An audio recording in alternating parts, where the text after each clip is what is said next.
Alright, hello YouTube. Here I am about to show you the dogfighting tactics for a fighter.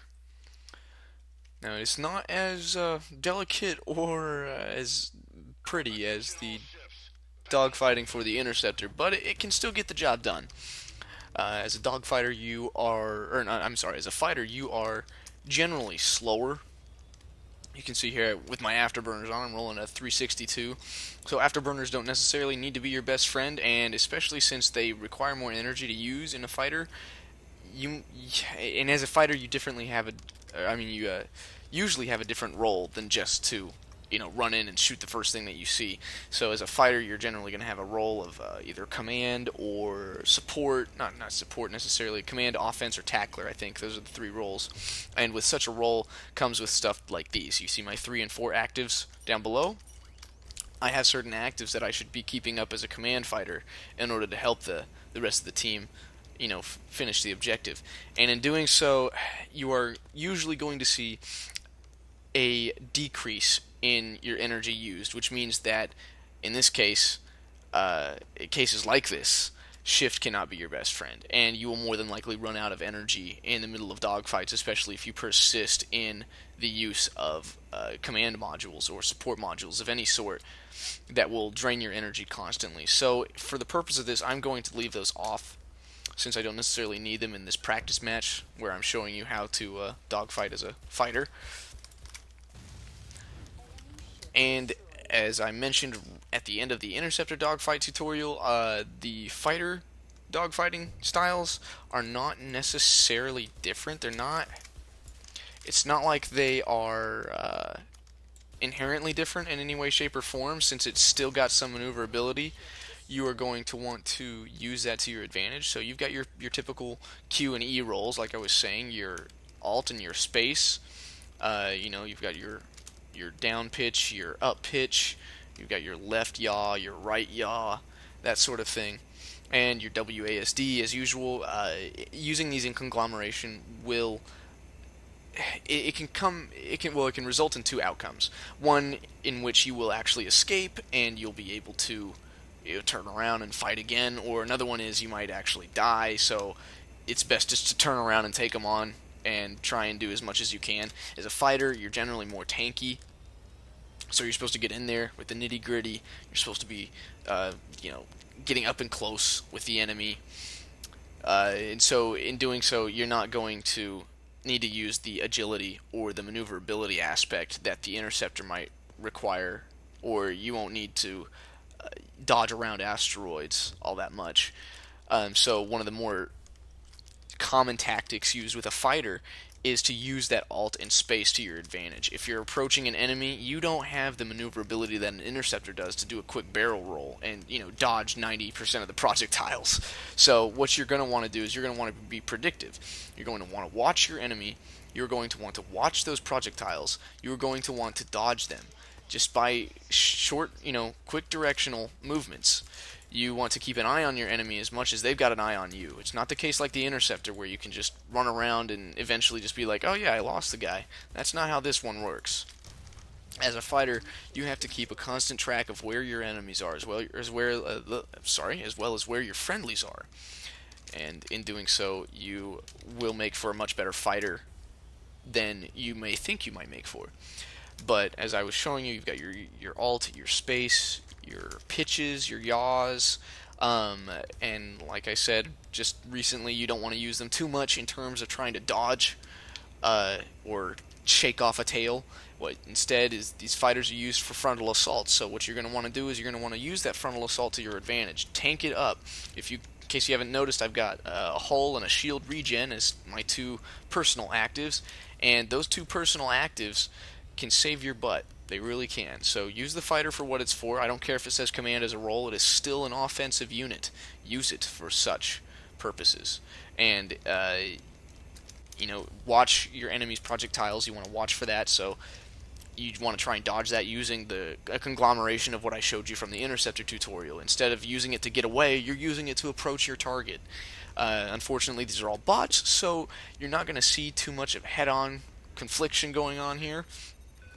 But this is just to give you an overall sense of how you should treat your fighter.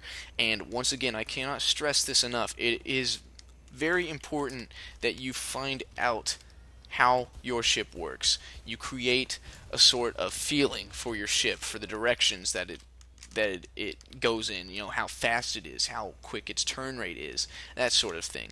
You want to make sure that you understand your ship. That way you can pull off certain maneuvers. The Federation ships, they're great. They have their maneuverability, and they're okay in frontal assaults, but it's not something you want to try and have a war of attrition with, where you're tanking out your opponent. These guys do not last very long in terms of head-on confrontations. So since they have more maneuverability than other factions, you can use that more to your advantage. And in this particular case, you can use this to dodge around asteroids successfully. Not the big ones, because that takes too much time to traverse. Use the small ones this time.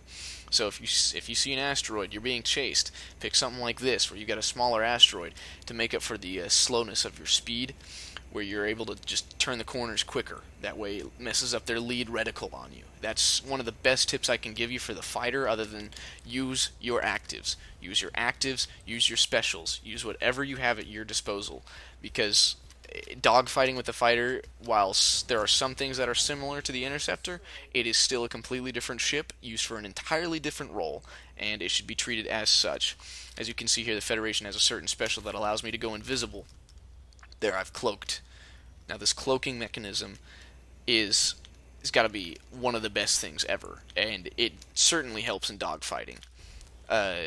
Unless the enemy's attached a spy drone to you, in which case they'll be able to see you regardless.